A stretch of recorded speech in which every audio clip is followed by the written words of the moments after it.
మనిద్దరి మధ్యలో ఏ జన్మలో ఏ తీరని రుణం ఉందో, మరెందుకు ఇంతలో ఈ బంధనం ఇన్నింతలు పెరిగిందో, అమాయకమైన నీ చిన్నారి నవ్వును ఏ తల్లి కందో, ఇటే నీ దారి ఉందని నిన్ను ఏ సుడి గాలి పంపిందో.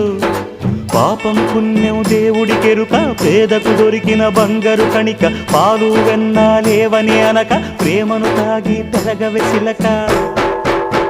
వలేసే పాడు లోకం కంటపడక ఉండు నాయనక, ఇలా నా గుండెలోనే గువ్వల కొలు ఉండిపోయింక.